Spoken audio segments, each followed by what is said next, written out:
Chapter है aldehyde, ketone and carboxylic acid. और सबसे पहले यहाँ पर हम जो डिस्कस करेंगे वो एल्डिहाइड और कीटोन के बारे में करेंगे। ये चैप्टर की आउटलाइन है कि इसके अंदर क्या क्या चीज़ें हमें स्टेप बाय स्टेप डिस्कस करनी है। सबसे फर्स्ट जो हम डिस्कस करने वाले हैं that is introduction of aldehyde and ketone as the similar way of alcohol and phenol, जो हमने डिस्कस किया था। नेक्स्ट वन की एल्डिहाइड और कीटोन होते क्या हैं, किस तरीके से ये काम करते हैं, इनका नोमेनक्लेचर क्या है, IUPAC नोमेनक्लेचर का हम डिस्कस करेंगे। उसके बाद हम इनकी स्ट्रक्चर्स को रीड आउट करेंगे कि किस तरीके से कार्बोनिल ग्रुप इनके अंदर प्रेजेंट होता है, क्या बॉन्ड एंगल होता है, क्या बॉन्ड लेंथ होती है। कुछ कॉमन प्रिपरेटिव मेथड्स हम ये देखने वाले हैं जो कि एल्डिहाइड और कीटोन्स के लिए कॉमन रहने वाले हैं। कुछ कॉमन मेथड्स हैं जो सिमिलर प्रोसेस के साथ हम एल्डिहाइड और कीटोन को एक साथ प्रिपेयर कर सकते हैं। उसी के बाद हम इनको इंडिविजुअली पढ़ते हैं कि कुछ ऐसे मेथड्स भी होते हैं जिस मेथड में केवल और केवल एल्डिहाइड की प्रिपरेशन हो सकती है, उससे हम कभी भी कीटोन नहीं बना सकते। सिमिलरली कुछ मेथड्स ऐसे होंगे जिनसे हम केवल कीटोन बना सकते हैं, एल्डिहाइड की प्रिपरेशन नहीं कर सकते। And the last thing is physical properties of the aldehydes and ketones. ये चैप्टर की एक छोटी सी आउटलाइन है। चैप्टर के अंदर जो चीज़ें हम डिस्कस करने वाले हैं स्टेप बाय स्टेप चैप्टर को इसी तरीके से हम फॉलो करेंगे। तो सबसे पहली चीज़ की तरफ जब हम चलते हैं, सबसे पहले पार्ट की तरफ जब हम चलते हैं दैट इज़ इंट्रोडक्शन, कि इस चैप्टर में एल्डिहाइड और कीटोन काम कैसे करते हैं, क्या इसका एक ओवरव्यू है, चैप्टर के अंदर क्या क्या चीज़ें हम डिस्कस करेंगे या क्या इसका बेसिक्स है। तो जब हम एल्डिहाइड या कीटोन की बात कर रहे होते हैं तो जनरली ये हमें प्लांट्स से और एनिमल किंगडम से देखने के लिए मिलते हैं। यहाँ से हम इन दोनों को आसानी से सेपरेट कर सकते हैं, एक्सट्रैक्ट कर सकते हैं। इनकी जो जनरेशन है वो प्लांट्स में और एनिमल किंगडम्स में, यानी कि इन दी एनिमल बॉडी आसानी से फॉर्मेशन देखने के लिए मिलती है। इनका बायोलॉजिकल प्रोसेस के अंदर बहुत इंपॉर्टेंट रोल होता है। हमारी लाइफ के जितने भी बायोलॉजिकल प्रोसेस चल रहे हैं हमारी ह्यूमन बॉडी के अंदर, चाहे वो डाइजेस्टिव प्रोसेस हो या एंजाइमेटिक प्रोसेस हो या कैटालिटिक प्रोसेस हो, उन सभी में एल्डिहाइड्स का और कीटोन्स का अपना एक इंपॉर्टेंट वाइटल रोल होता है। इनकी फ्रेगरेंस एक स्पेसिफिक फ्रेगरेंस होती है जिसकी वजह से इनको परफ्यूम्स वगैरह के अंदर यूज़ किया जाता है। जितने भी बॉडी स्प्रेज बनाए जाते हैं, परफ्यूम्स बनाए जाते हैं या फिर रूम फ्रेशनर्स तैयार किए जाते हैं, उन सभी के अंदर एल्डिहाइड और कीटोन्स डाले जाते हैं क्योंकि इनकी अपनी एक स्पेसिफिक और एक प्लीजेंट स्मेल होती है, एक स्वीटनेस वाली स्मेल होती है। इनके अंदर जो फ्लेवर्स होते हैं वो नेचर से मिलने वाले होते हैं। जनरली जब ये नेचर से अकर होते हैं या नेचर से इनकी डिस्कवरी करके इनकी प्रिपरेशन की जाती है, इनको सिंथेसाइज किया जाता है, तो उनके अंदर एक नेचुरल फ्लेवर आता है, नेचुरल स्मेल आती है, जिसको हम प्लीजेंट फ्रेगरेंस के नाम से बुलाते हैं या फिर इसकी इस फ्रेगरेंस को हम प्लीजेंट फ्रेगरेंस बोलते हैं। फॉर एग्जाम्पल जैसे कि हम बात कर रहे हैं वनीला को लेकर के, वनीला की अपनी एक प्लीजेंट स्मेल होती है, प्लीजेंट फ्रेगरेंस होती है, जिसको स्मेल करने में भी अच्छा लगता है, इरिटेशन नहीं होती। सैलिसिल एल्डिहाइड है, सैलिसिल एल्डिहाइड के अंदर में मिडो स्वीट वाली स्मेल आती है, बहुत अच्छी एक खुशबू होती है, मीठी मीठी वाली, सिंपल सी बहुत प्लीजेंट स्मेल, इसको हम कहते हैं। रूम फ्रेशनर्स के अंदर भी ये स्मेल डाली जाती है। एक सिनेमल्डिहाइड हमारे पास यहाँ एक बेसिक एग्जांपल है जो कि सिनेमन होता है। सिनेमन हमारी किचन के अंदर, हमारी फैमिली में जो लेडीज़ होती हैं वो बहुत ज़्यादा यूज़ करती हैं। तो वनीला बीन से वनीला फ्लेवर निकाला जाता है। This is the chemical formula of the vanilla. This is salicyl aldehyde, this is cinnamaldehyde. इन सभी की प्रिपरेशन भी हमें देखनी है क्योंकि ये एल्डिहाइड के डेरिवेटिव्स हैं। ये जनरली एल्डिहाइड फंक्शनल ग्रुप के क्या हैं, डेरिवेटिव्स हैं, जो कि एरोमेटिक कंपाउंड्स हैं। जितने भी स्मेल वाले, प्लीजेंट स्मेल वाले कंपाउंड्स होते हैं वो क्या होते हैं, एरोमेटिक होते हैं। ये जो एरोमेटिक कंपाउंड्स की जिनकी हम बात कर रहे हैं, एरोमेटिक हाइड्रोकार्बन्स की जिनकी हम बात कर रहे हैं, जिनके अंदर बहुत सारे अदर फंक्शनल ग्रुप्स इंट्रोड्यूस होते हैं, तो वहाँ पर स्मेल जो होती है, फ्रेग्रेंस जो होती है वो प्लीजेंट होती है। लेकिन अगर मैं बात करूँगा एलिफेटिक को लेकर के, तो एलिफेटिक के अंदर कोई भी प्लीजेंट स्मेल देखने के लिए नहीं मिलती। तो ये बेसिक इंट्रोडक्शन है एल्डिहाइड कीटोन को लेकर के कि किस तरीके से एल्डिहाइड या कीटोन की हम आसानी से आइडेंटिफिकेशन कर सकते हैं और इनका क्या अपना इम्पोर्टेंट रोल होता है। लेकिन नेक्स्ट थिंग इज़ कि एल्डिहाइड और कीटोन होते क्या हैं। जनरली हम बात कर रहे हैं एल्डिहाइड और कीटोन को लेकर के, तो इनका काम क्या है, इनका रोल क्या है, इनको हम कैसे ढूंढेंगे, क्या इनका जनरल फॉर्मूला है, कौन से फंक्शनल ग्रुप्स को ये कंटेन करते हैं, या कौन से कंपाउंड्स एल्डिहाइड और कीटोन होते हैं, उसका आइडेंटिफिकेशन हम कैसे करेंगे। उसके लिए जो एक कॉमन चीज़ है, सबसे पहली और बेसिक कॉमन चीज़, कि जो भी कंपाउंड इस कार्बोनिल ग्रुप को, carbon double bond oxygen group को कंटेन करेंगे, are known as aldehydes and ketones. अब जब ये C डबल बॉन्ड O हमने कनेक्ट किया, अब हमने कह दिया कि ये कार्बोनिल ग्रुप है, कार्बोनिल ग्रुप एल्डिहाइड और कीटोन दोनों को रिप्रेजेंट करता है, लेकिन अगर इस कार्बन डबल बॉन्ड ऑक्सीजन पर एक हाइड्रोजन कनेक्टेड हो, एटलीस्ट एक हाइड्रोजन, और दूसरा हमारे पास कोई एल्काइल ग्रुप कनेक्टेड हो, तो ये डिफाइन करता है एल्डिहाइड फैमिली को या एल्डिहाइड फंक्शनल ग्रुप को। यानी कि RCHO is the functional group. R ये आ गया मेरे पास एल्काइल ग्रुप है, CHO मेरा फंक्शनल ग्रुप है फॉर द एल्डिहाइड। तो यहाँ एल्डिहाइड के लिए कार्बन डबल बॉन्ड ऑक्सीजन के साथ एक हाइड्रोजन का कनेक्ट होना, एटलीस्ट एक हाइड्रोजन का कनेक्ट होना नेसेसरी है। ऑन द अदर हैंड अगर हम बात करें इस कार्बन डबल बॉन्ड ऑक्सीजन के साथ, अगर इन दोनों वैलेंसीज पर केवल अल्काइल ग्रुप कनेक्टेड हो, ये अल्काइल ग्रुप सेम भी हो सकते हैं या अल्काइल ग्रुप डिफरेंट भी हो सकते हैं। अगर सेम होंगे तो दोनों को R और R से रिप्रेजेंट करेंगे, डिफरेंट होंगे तो एक को R से और एक दूसरे को R डैश से रिप्रेजेंट करेंगे। ये फंक्शनल ग्रुप रिप्रेजेंट करता है कीटोन्स को, क्योंकि कीटोन्स में हाइड्रोजन नहीं होता कार्बन के साथ connected. Carbon double bond oxygen पर दोनों ही कार्बन ग्रुप्स कनेक्टेड होने चाहिए। This is the ketone. अब इसको हमने वर्बली डिफाइन कर लिया कि in the aldehyde group carbon double bond oxygen group connected with one alkyl group and with one hydrogen atom. On the other hand carbon in the ketones is connected with the 2 carbons and 1 oxygen group. इस तरीके से हम देखते हैं aldehyde और ketone के compounds में difference, कि कौन एल्डिहाइड होगा और कौन कीटोन होगा। नोमेनक्लेचर की बात करें अगर हम, जनरली इनके जो IUPAC नोमेनक्लेचर लिखे जाते हैं, एल्डिहाइड के लिए उसमें प्रीफिक्स और कीटोन्स के लिए उसमें प्रीफिक्स दोनों अलग अलग होते हैं। जब मैं एल्डिहाइड के लिए IUPAC नोमेनक्लेचर करूँगा और कॉमन नेम हम लिखेंगे, तो कॉमन नेम तो एल्डिहाइड की कैटेगरी में रहने वाले हैं और कीटोन की कैटेगरी में रहने वाले हैं। लेकिन IUPAC नोमेनक्लेचर के लिए जो इसमें सफिक्स यूज़ करते हैं, तो एल्डिहाइड के लिए हमेशा नाम के पीछे AL सफिक्स का यूज़ किया जाता है, और कीटोन्स के लिए ONE ओन बोलते हैं, वन नहीं बोलेंगे यहाँ पे, यहाँ बोलते हैं ओन।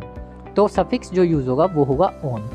तो अगर मैं बात कर रहा हूँ किसी एल्केन को लेकर के, उस एल्केन में से मैंने क्या किया, एक हाइड्रोजन को हटा दिया यानी E हटा दिया और वहाँ पर CHO ग्रुप लगा दिया, तो CHO ग्रुप के लिए क्या लग जाएगा, AL लग जाएगा। तो उस केस में जो नाम बनेगा दैट इज एल्केनल। इसको हम क्या बोलने वाले हैं, alkanal. This is the IUPAC nomenclature for the aldehydes. On the other hand अगर मैं बात करूँ CHO ग्रुप हटा करके यहाँ क्या लगा दूँ, C double bond O group लगा दूँ, तो ये वाला कौन सा है, कीटोनिक ग्रुप है। तो इसमें से फिर से E हटेगा और ओन जुड़ जाएगा, ONE। तो नाम क्या बन जाएगा, नाम बन जाएगा एल्केनोन। तो IUPAC नेम क्या हो जाएगा कीटोन का, इसको हम बोलते हैं एल्केनोन। एल्डिहाइड के लिए एल्केनल रहने वाला है और कीटोन के लिए एल्केनोन रहने वाला है। तो जनरली अगर मैं बात करता हूँ, जो एल्डिहाइड्स होते हैं वो कहाँ से डिराइव होते हैं, वो कार्बोक्सिलिक एसिड से डिराइव होते हैं। कार्बोक्सिलिक एसिड हमारे होते हैं CH3COOH। जब हम कार्बोक्सिलिक एसिड में से एक ऑक्सीजन हटा करके हाइड्रोजन का रीअरेंजमेंट करते हैं, तो हमें वहाँ देखने के लिए मिलता है एल्डिहाइड। जितने भी हमारे कार्बोक्सिलिक एसिड होते हैं वो इक पर एंड होते हैं, कार्बोक्सिलिक इक IC इक पर वो एंड होते हैं। लेकिन हमें करना क्या है अब कि कार्बोक्सिलिक में से जो इक वाला ग्रुप है उसको हटा दो और क्या लगा दो, AL लगा दो, तो वो बन जाता है alkanal. This is the general IUPAC nomenclature for aldehyde and ketone. अब कुछ कॉमन नेम की मैं बात करता हूँ। ये एग्जांपल्स हमने लिए यहाँ पे, जिसमें फर्स्ट एग्जांपल है CH3CHO। तो हमने क्या किया, ये मेरा कहाँ से जनरेट हुआ, ये हुआ CH3COOH से। मैंने ऑक्सीजन हटा दिया और हाइड्रोजन का रीअरेंजमेंट कर दिया, तो मेरे को मिल गया ये। इसका नाम था कार्बोक्सिलिक एसिड या एसिटिक एसिड, इसको हम लिखते हैं एसिटिक एसिड। इस एसिटिक एसिड में से इक हटाओ, एसिड हटाओ और एल्डिहाइड जोड़ दो। क्या जोड़ दो, एल्डिहाइड। तो नाम क्या बन गया, एसिड एल्डिहाइड। तो इसका नाम जनरेट हो गया यहाँ से एसिड एल्डिहाइड, जो कि एक कॉमन नेम है। नेक्स्ट आ गया मेरे पास बेंजीन के ऊपर CHO, this is the benzaldehyde. इसको हम क्या बोलते हैं, बेंजल्डिहाइड बोलते हैं। तो इस बेंजल्डिहाइड की जनरेशन कहाँ से हुई होगी, बेंजोइक एसिड से हुई होगी।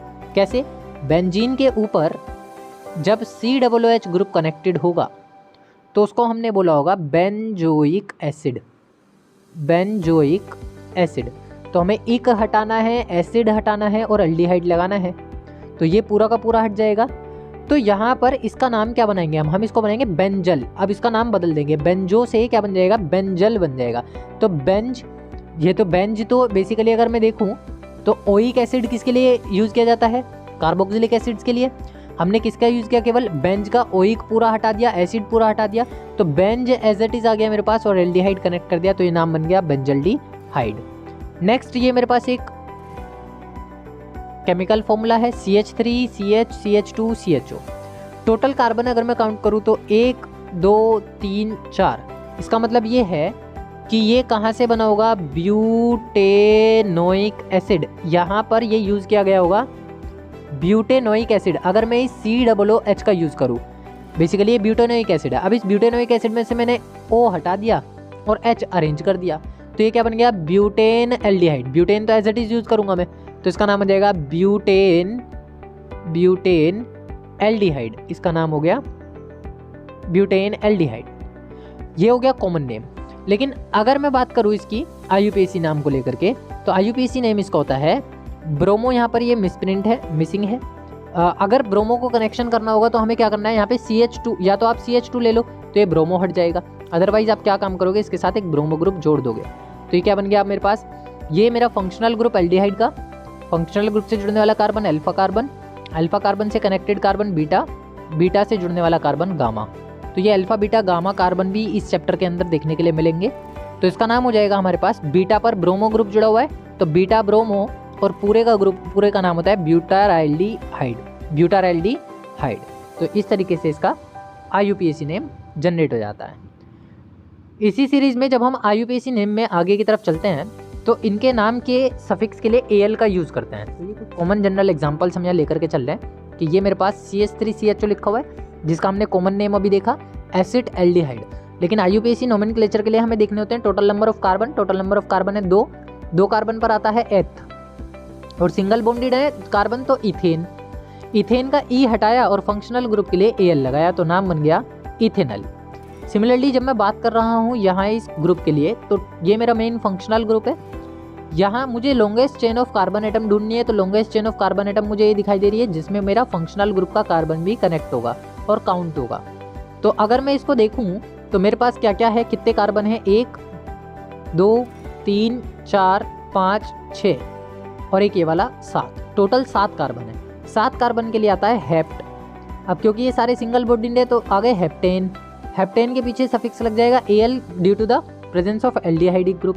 मुझे लगानी है साइड चेन्स। साइड चेन में एक है ब्रोमो, एक है मिथाइल, तो नंबरिंग वहाँ से देते हैं जहाँ से फंक्शनल ग्रुप पास पड़ता है। तो नंबर 1 2 3 4 5 6 एंड 7। तो 4 पर ब्रोमो आ रहा है, 3 पर मिथाइल आ रहा है, तो नाम आ गया 4 ब्रोमो देन 3 मिथाइल और हेप्टेनल। ये आ गया मेरे पास इसका पर्टिकुलर IUPAC नोमेनक्लेचर। नेक्स्ट, अगर मेरे पास कोई एल्डिहाइडिक ग्रुप किसी साइक्लिक ग्रुप के साथ कनेक्टेड हो, ये तो हो गई कौन से, स्ट्रेट चेन या ब्रांच्ड, या तो ये स्ट्रेट चेन स्ट्रक्चर हो गई या फिर ये ब्रांच्ड स्ट्रक्चर हो गई। लेकिन अगर कोई साइक्लिक ग्रुप के साथ मेरा एल्डिहाइड ग्रुप जुड़ा हो तो हम उसका नाम क्या लेते हैं, साइक्लिक ग्रुप के लिए पहले हम एक प्रीफिक्स यूज़ करते हैं साइक्लो। हमेशा साइक्लिक कंपाउंड्स के लिए एक प्रीफिक्स का हमें यूज़ करना है, दैट इज साइक्लो। उसके बाद आप कार्बन काउंट कीजिए, तो कार्बन 1 2 3 4 5 एंड देन ये 6। ये आ गया आपके पास हेक्सेन। ये टोटल जो 6 कार्बन हैं इस साइक्लो ग्रुप के अंदर, ये क्या है, हेक्सेन। और ये वाला जो ग्रुप है ये कैसा है, एल्डिहाइड। तो आप इसको क्या नाम देने वाले हैं, साइक्लोहेक्सेन, साइक्लोहेक्सेन एल्डिहाइड। ये इसका हो गया कॉमन नेम। तो साइक्लोहेक्सेन एल्डिहाइड कॉमन नेम रह गया इसका। अगला अगर हम बात करें साइक्लिक ग्रुप से अलग हट करके, तो हमारे पास कुछ बेसिक एग्जांपल्स और इनके IUPAC नेम लिखने के लिए कुछ क्वेश्चंस प्रैक्टिस के लिए, कि draw the structures corresponding to the following aldehyde and ketones. अब हेप्टेनल मैंने लिखा हुआ है, मुझे इसकी स्ट्रक्चर बनानी है। अभी हमने क्या बनाया, स्ट्रक्चर से IUPAC नेम बनाया। अब हम क्या कर रहे हैं, नाम से स्ट्रक्चर बना रहे हैं। तो नाम से स्ट्रक्चर बनाने के लिए सबसे पहले आपको total number of carbon atom चाहिए, दैट इज एल्क। आपको एल्क निकालना है। एल्क कितने कार्बन है, 7, क्योंकि 7 पर क्या आता है, हेप्ट आता है। दूसरी चीज एन आ रहा है, एन सबके पीछे क्या आ रहा है, एन। एन आएगा तो इसका मतलब है वो कैसे होंगे, सिंगल बॉन्डेड होंगे। एन आएगा तो कैसे हो जाएंगे, सिंगल बॉन्डेड हो जाएंगे। तीसरी चीज़ आपका फंक्शनल ग्रुप है एल। एल फंक्शनल ग्रुप होता है CHO। अब बस आपको एक स्ट्रक्चर अरेंज करनी है और स्ट्रक्चर अरेंज करते ही आपके पास क्या हो जाएगा, इसका जो स्ट्रक्चर है बेसिकली पूरे कंपाउंड की वो मिल जाएगी। तो आपको 7 कार्बन अरेंज करने हैं, 1 2 3 4 5 6 7। 7 कार्बन में से एक कार्बन पे CHO ग्रुप होना चाहिए, तो ये मैंने CHO ग्रुप ये कनेक्ट कर दिया, ये आ गया CHO ग्रुप। और बाकी के जो 7 कार्बन है वो सारे सिंगल बॉन्डेड होने चाहिए, ये सारे मैंने लगा दिए सिंगल बॉन्डेड, जिसमें मैं लगाऊंगा हाइड्रोजन 3 2 2 2 2 2। इस तरीके से मेरी ये वैलेंसी कंप्लीट हो गई। अब ये मैंने बनाई है एक स्ट्रक्चर, कैसी, स्ट्रेट लाइन। जरूरी नहीं है कि आप स्ट्रेट लाइन स्ट्रक्चर बनाएं, आप बॉन्ड लाइन स्ट्रक्चर भी बना सकते हैं। तो इस बॉन्ड लाइन स्ट्रक्चर बनाने का तरीका, पहला कार्बन, दूसरा कार्बन, तीसरा कार्बन, चौथा कार्बन, पांचवा कार्बन, छठा कार्बन, सातवां कार्बन। और ये जो सातवां कार्बन है इसके ऊपर डबल बॉन्ड ऑक्सीजन और एक लग जाएगा हाइड्रोजन। तो ये हमारी होती है बॉन्ड लाइन स्ट्रक्चर। जो भी स्ट्रक्चर आप लोग इजीली बना पाएँ, जो स्ट्रक्चर आप लोगों को इजीली ड्रॉ करनी आ जाए, वो स्ट्रक्चर आप बना सकते हैं। नेक्स्ट देखते हैं इसी में एक और एग्जांपल। ये मेरे पास है 3 हाइड्रोक्सी 2,2,4 ट्राई मिथाइल पेंटेनल। तो अब करना क्या है, सबसे पहले हमें एल्क ग्रुप ढूंढना है। एल्क ग्रुप है पेंट, पेंट का मतलब है 5 कार्बन। तो मैंने लगा दिए 1 2 3 4 5। 5वें कार्बन पर Al ग्रुप है और सारे सिंगल बॉन्डेड थे क्योंकि एन आ रहा था। तो ये मैंने लगा दिया डबल बॉन्ड ऑक्सीजन, ये लगा दिया सिंगल बॉन्ड हाइड्रोजन। मुझे लगाना है तीसरे कार्बन पे हाइड्रोक्सी यानी OH ग्रुप, दूसरे और चौथे कार्बन पे 3 बार मिथाइल ग्रुप। तो पहला कार्बन, दूसरा कार्बन, तीसरा कार्बन, चौथा कार्बन, पांचवा कार्बन। तो तीसरे कार्बन पर आप OH जोड़ दीजिए, दूसरे कार्बन पर 2 बार CH3 ग्रुप जोड़ दीजिए और चौथे कार्बन पर 1 बार CH3 ग्रुप जोड़ दीजिए। तो ये आ गई आपके पास structure of this IUPAC name 3 hydroxy.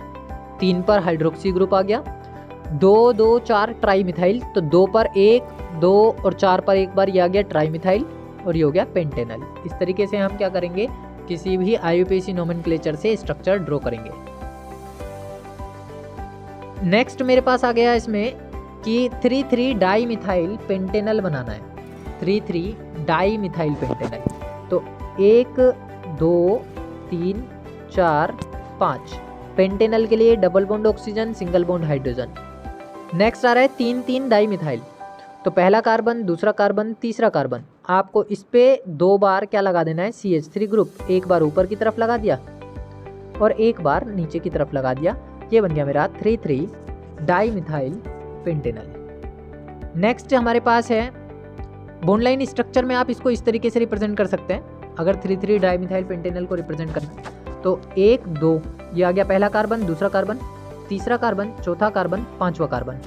5वें कार्बन पर हाइड्रोजन कनेक्ट कीजिए, डबल बॉन्ड ऑक्सीजन कनेक्ट कीजिए और इस वाले ग्रुप पर 1 2 बार ये मिथाइल ग्रुप है और ये मिथाइल ग्रुप है। तो आपको ये लिखने की जरूरत नहीं होगी, आप केवल लाइन खींच देंगे, बॉन्ड लाइन बना देंगे तो वो रिप्रेजेंट करेगा CH3 ग्रुप को। तो चाहे कॉमन स्ट्रक्चर बनाएं या फिर बॉन्ड लाइन स्ट्रक्चर बनाएं, दोनों सही होंगी। नोमेनक्लेचर की सीरीज में जब हम आगे बढ़ते हैं तो हमारे पास कुछ डेरिवेटिव्स देखने के लिए मिलते हैं एल्डिहाइड और कीटोन्स के। उन एल्डिहाइड और कीटोन के डेरिवेटिव्स के नाम भी स्पेसिफिक होते हैं। जैसे अगर मैं बात करता हूँ, कुछ एल्काइल ग्रुप हो सकते हैं, कुछ अराइल ग्रुप हो सकते हैं। जब हम डेरिवेटिव देखते हैं कीटोन्स के केस में तो वो एल्काइलिक भी हो सकते हैं या फिर अराइलिक भी हो सकते हैं। तो अगर मैं अल्काइल की बात करता हूँ, अल्काइल फिनाइल कीटोन, तो वो एसाइल ग्रुप को रिप्रेजेंट करेगा, यानी कि उसके लिए हम acyl group as a prefix use करने वाले हैं टू दी फिनोन। जैसे अगर मैंने बात करी एक कॉमन नेम, ये मेरे पास एसीटोन है, इसको हम कॉमन नेम क्या बोलते हैं, एसीटोन। बेसिकली अगर मैं इसका और दूसरा कॉमन नेम देखता हूँ, ये डेली लाइफ में यूज़ किया जाने वाला है। वैसे अदरवाइज इसका नाम क्या आने वाला है, प्रोपेनोन आने वाला है। प्रोपेन इसलिए क्योंकि 3 कार्बन है, ओन इसीलिए क्योंकि C डबल बॉन्ड ऑक्सीजन है, तो ये इसका IUPAC नेम हो गया। ये आ गया नेक्स्ट मेरे पास, इसको हम बोलते हैं एसीटोफिनोन। एसीटोफिनोन तो ये हो गया इसका कॉमन नेम, लेकिन अगर मुझे इसका IUPAC नेम लिखना हो तो मुझे total number of carbon count करने पड़ेंगे। तो ये कौन सा ग्रुप है, एरोमेटिक, तो ये तो हो गया फिनाइल।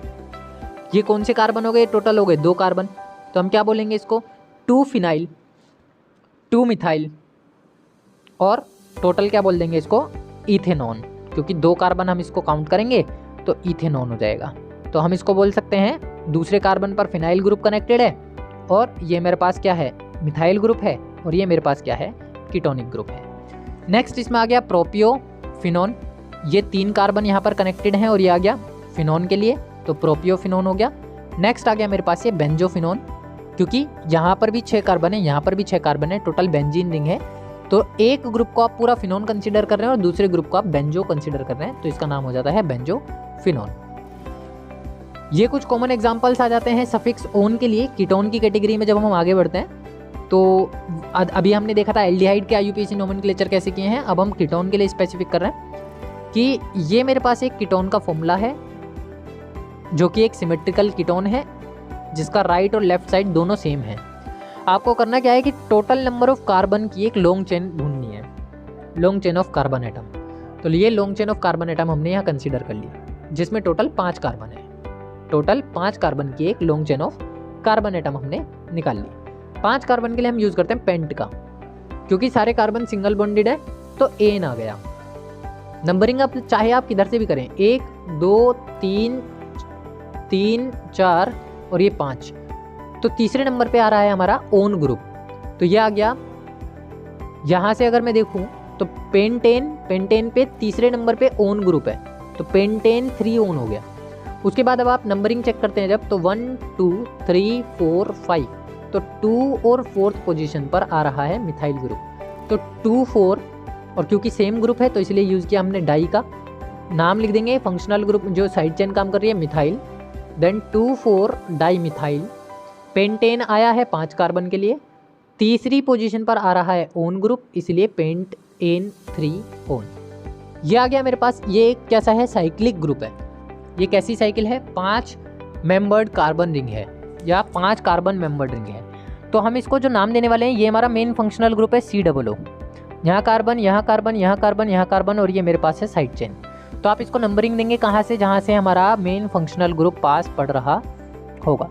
तो ये मैंने नंबर 1 दिया, ये 2, ये 3, ये 4, ये 5। तो यहाँ से जब मैं स्टार्ट करते हुए चला तो मैं इसको नाम दूंगा 3 मिथाइल, और 5 कार्बन है क्योंकि, तो पेंटेन, और पहले ही कार्बन पे ओन ग्रुप है, तो आप 1 लिखें या ना लिखें कोई फर्क नहीं पड़ता। तो 3 मिथाइल, साइक्लिक ग्रुप है इसलिए साइक्लो, 5 कार्बन है इसलिए पेंटेन, और पहले ही कार्बन पे ओन है तो खाली ओन या फिर 1 ओन, आप दोनों तरीके से इसको रिप्रेजेंट कर सकते हैं। 3 methyl cyclopent 1 pentane 1 own.